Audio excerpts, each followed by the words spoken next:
முழு இலங்கை மக்களாலும் எதிர்பார்க்கப்பட்ட நாடாளுமன்றத்தில் இடம்பெறவிருந்த ஜனாதிபதி தேர்தல் இன்றைய தினம் இடம்பெற்று முடிந்திருக்கின்றது. இதன்படிக்கு ஜனாதிபதியாக ரணில் விக்ரமசிங்க தெரிவு செய்யப்பட்டிருக்கின்றார். அவர் பதவியேற்க போகின்றார். பாராளுமன்ற வளாகத்திற்குள் அந்த பதவியேற்பு இடம்பெறும் என்று தெரிவிக்கப்பட்டிருக்கின்றது.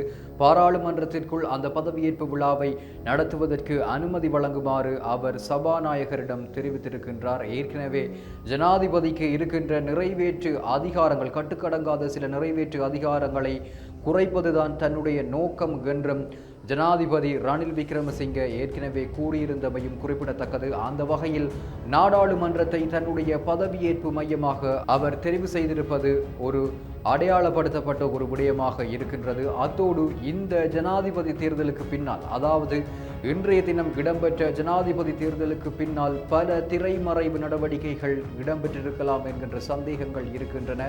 அதன் அடிப்படையில் வெளிவந்திருக்கின்ற மிக முக்கியமான தகவல் ஒன்று, இந்த ஜனாதிபதி தேர்தலில் போட்டியிட்ட இன்னும் ஒரு வேட்பாளராக போட்டியிட்ட டலஸ் அழகப்பெருமவுக்கு வாக்களிப்பதாக கூறியிருந்த 6 தரப்புகளைச் சேர்ந்த பெரும்பாலான நாடாளுமன்ற உறுப்பினர்கள் டலஸ் அழகப்பெருமவுக்கு வாக்களிப்பதை தவிர்த்துவிட்டு ரணில் விக்ரமசிங்கவுக்கு தான் வாக்குகளை அளித்திருக்கின்றார்கள் எனவும் தகவல்கள் வெளியாகி இருக்கின்றது. இதன் அடிப்படையில் டலஸ் ஏமாற்றப்பட்டிருக்கின்றாரா என்கின்ற சந்தேகங்கள் இப்பொழுது வலுத்திருக்கின்றன. எது எப்படியா இருப்பினும் ரணில் அனைவருக்குமான அழைப்பினை விடுத்திருக்கின்றார். ஒட்டுமொத்த நாடாளுமன்ற உறுப்பினர்களையும் தன்னோடு இணைந்து செயற்படுமாறு அவர் அழைத்திருக்கின்றார். அத்தோடு அவர் பதவியேற்ற கையோடு சில அதிரடியான மாற்றங்கள், சில அதிரடியான அறிவிப்புகளும் இலங்கையில் வெளியாகி இருக்கின்றது. அடுத்த 2.5 வருடங்களுக்கு ரணிலின் தலைமையில் தான் இலங்கை முன்னோக்கி செல்ல போகின்றது. வணக்கம் நேர்களே, இது சமூகத்தின் பார்வை. தொகுத்து வழங்குவது ஆரூரன் சங்கர்.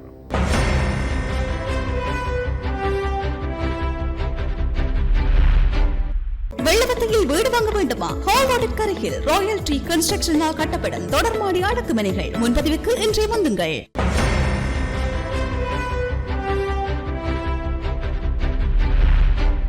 பெரிதும் எதிர்பார்க்கப்பட்ட இந்த ஜனாதிபதி தேர்தலில் ரணில் விக்ரமசிங்க தான் வெல்லுவார். அவர்தான் எப்படியாவது அனைவரது ஏகோபித்த ஆதரவோடு ஜனாதிபதியாக பதவியேற்பார் என்று பரவலாக எதிர்பார்க்கப்பட்டிருந்தது. ஆங்காங்கே பல சமூக வலைதள கருத்துக்களும் கூட அவ்வாறு தான் பரவி இருந்தது.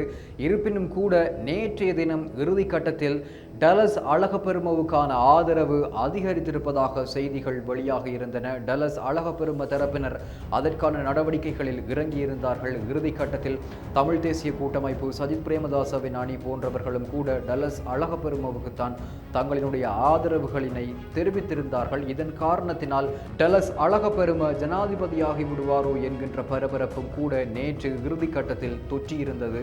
எது எப்படியாயினும் இன்றைய தினம் வாக்கெடுப்புகள் இடம்பெற்ற போது அனைத்து நாடாளுமன்ற உறுப்பினர்களும் தங்களினுடைய பிரசன்னத்தை அங்கே வழங்கியிருந்தார்கள். இதில் 2 பாராளுமன்ற உறுப்பினர்கள் இந்த வாக்கெடுப்பிலிருந்து விலகியிருந்தார்கள். அதாவது அவர்கள் தேர்தலின் போது வாக்களிக்கவில்லை. அவர்கள்தான் தமிழ் தேசிய மக்கள் முன்னணியைச் சேர்ந்த கஜேந்திரகுமார் பொன்னம்பலம் மற்றும் கஜேந்திரன் ஆகிய அந்த 2 பாராளுமன்ற உறுப்பினர்களும் இந்த தேர்தலில் இருந்து விலகியிருந்தார்கள். ஏனைய 223 பேரும் வாக்களிப்பினை மேற்கொண்டிருந்தார்கள். தலைமறைவாக இருந்தார் என்று கூறப்பட்ட மஹிந்த ராஜபக்ஷ, அவருடைய புதல்வர் முன்னாள் அமைச்சர் நாமல் ராஜபக்ஷ, சமல் ராஜபக்ஷ உள்ளிட்ட அனைவரும் இதிலே பங்கு பெற்றிருந்தார்கள். வாக்களித்த 223 பேரில் 4 பேருடைய வாக்கு செல்லுபடியற்றதாக இருந்தது. 4 வாக்குகள் பெறுமதியற்ற வாக்குகளாக கணிக்கப்பட்டிருந்தன. அதன் அடிப்படையில் 219 வாக்குகள் மொத்தமாக அளிக்கப்பட்டிருந்தது. இந்த 219 வாக்குகளில் 134 வாக்குகளை பெற்று ரணில் முன்னிலை பெற்றிருந்தார். டலஸ் அழகப்பெரும 82 வாக்குகளை பெற்றிருந்தார். போட்டியிட்ட இன்னும் ஒரு வேட்பாளராகிய அனுரகுமார திசாநாயக்க 3 வாக்குகளை பெற்றிருந்தார் என்பது சுட்டிக்காட்டத்தக்கது. பாராளுமன்றத்தில் இடம்பெற்ற இந்த வாக்கெடுப்பின் போது சில சுவாரஸ்யமான சம்பவங்களும் அரங்கேறியிருந்தன. சுகவீனமாக இருந்த சில பாராளுமன்ற உறுப்பினர்கள் கூட அங்கே வருகை தந்து வாக்களித்ததனை காணக்கூடியதாக இருந்தது. ஒரு பாராளுமன்ற உறுப்பினர் தனக்கு ஏற்றப்பட்டிருந்த சேலைன் போத்தலோடு 2 அதிகாரிகளினுடைய உதவியோடு பாராளுமன்றத்திற்குள் நுழைந்து வாக்களித்திருந்தார். அதுவும் குறிப்பிடத்தக்கது. அத்தோடு மிகவும் வயது முதிர்ந்த அரசியல்வாதியாக இருக்கின்ற தமிழ் தேசிய கூட்டமைப்பினுடைய தலைவர் இரா சம்பந்தன் தன்னுடைய முதுமையையும் பொருட்படுத்தாது அதனையும் தாண்டி தன்னுடைய வாக்களிக்கும் உரிமையை பயன்படுத்த வேண்டும் என்கின்ற நோக்கோடு பாராளுமன்றத்திற்கு வருகை தந்து வாக்களித்திருந்த விதமும் கூட பலராலும் அங்கே சுட்டிக்காட்டப்பட்டிருந்தது. அவருடைய வாக்களிப்பும் அங்கே பலரது கவனத்தினையும் ஈர்த்திருந்தது. அத்தோடு தம்மிக பெரேரா ஏற்கனவே ரணில் விக்ரமசிங்கவோடு முரண்பட்டிருந்தவர், தன்னுடைய அமைச்சு பதவியை ராஜினாமா செய்திருந்தவர். அவர் அமைச்சு பதவியை ராஜினாமா செய்ததன் பின்னர் அவருடைய அமைச்சுக்கு கீழ் இருந்த சில அதிகாரங்களை, சில பொறுப்புகளை ரணில் தனக்கு கீழ் எடுத்துக்கொண்டார். பாதுகாப்பு அமைச்சின் கீழ் அவர் பதில் ஜனாதிபதியாக எடுத்துக்கொண்டிருந்தார்.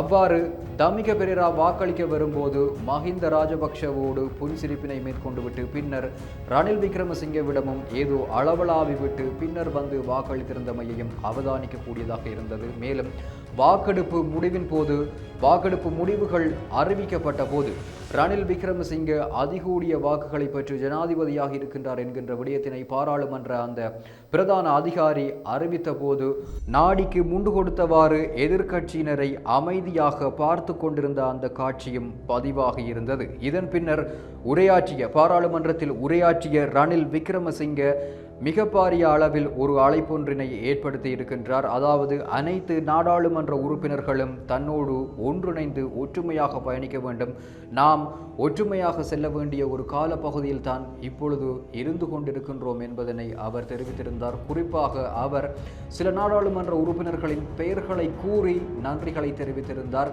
தன்னுடைய நண்பர் அனுரகுமார திசாநாயக்க, மஹிந்த ராஜபக்ஷ, தமிழ் தேசிய கூட்டமைப்பு மற்றும் CV விக்னேஸ்வரன் மற்றும் டலஸ் அழகப்பெரும ஆகியோரது பெயர்களை குறிப்பிட்டு நாம் அனைவரும் ஒன்றாக பயணிக்க வேண்டும், இதற்கான உங்களுடைய ஒத்துழைப்பு மிக மிக எனக்கு அவசியமானது என்கின்ற விடயத்தினையும் அவர் குறிப்பிட்டிருந்தார்.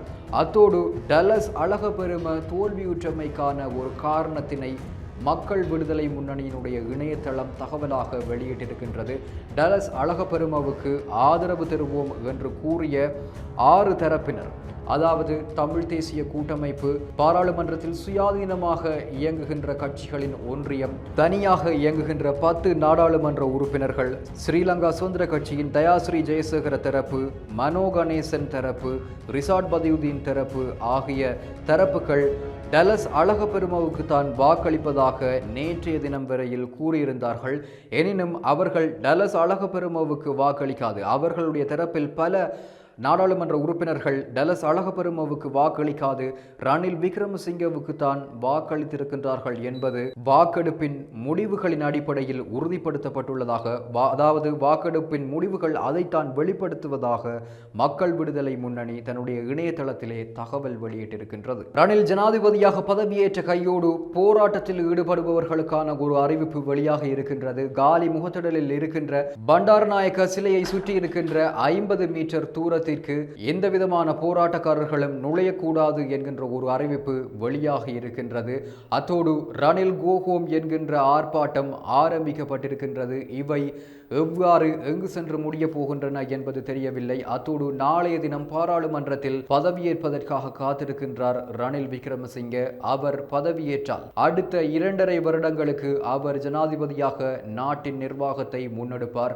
அத்தோடு அந்த 2.5 வருடங்களில் தன்னுடைய கட்சியை பலப்படுத்துகின்ற செயற்பாடுகளிலும் அவர் நிச்சயம் ஈடுபடுவார். அதனை தவிர்த்து அவருடைய செயற்பாடுகளினை எதிர்பார்க்க முடியாது. அவ்வாறு ஐக்கிய தேசிய கட்சி மீண்டும் உயிர் பெறுமாக இருந்தார் அடுத்த ஆண்டுக்கான ஜனாதிபதி தேர்தலிலும் போட்டியிடுவதற்கான வாய்ப்புகள் இருக்கின்றது. அதனை தொடர்ந்து கூட 2வது தடவையாகவும் அவர் ஜனாதிபதியாக பதவியேற்பாராக இருந்தால் ஒட்டுமொத்தமாக அடுத்த 12.5 வருடங்களுக்கு ரணில் இலங்கையில் கோலோச்சக்கூடிய வாய்ப்புகள் இருப்பதாக அரசியல் அவதானிகள் தெரிவித்திருக்கின்றார்கள். நன்றி நேயர்களே, மற்றும் ஒரு சமூகத்தின் பார்வை நிகழ்ச்சியில் சந்திக்கலாம். அதுவரை உங்களிடமிருந்து விடைபெற்றுக் கொள்வது ஆரூரின் சங்கர். தொடர்ந்தும் சமூகத்துடன் இணைந்திருங்கள். இது போன்ற பல செய்திகளை தெரிந்து கொள்ள நம்முடைய சமூக மீடியா யூடியூப் சேனலை சப்ஸ்கிரைப் செய்து அருகில் உள்ள பெல் பட்டனை கிளிக் செய்யுங்கள். மேலும் செய்திகளை உடனுக்குடன் தெரிந்து கொள்ள சமூகமீடியா.com என்ற இணையதளத்தின் வாயிலாக எங்களுடன் இணைந்திருங்கள்.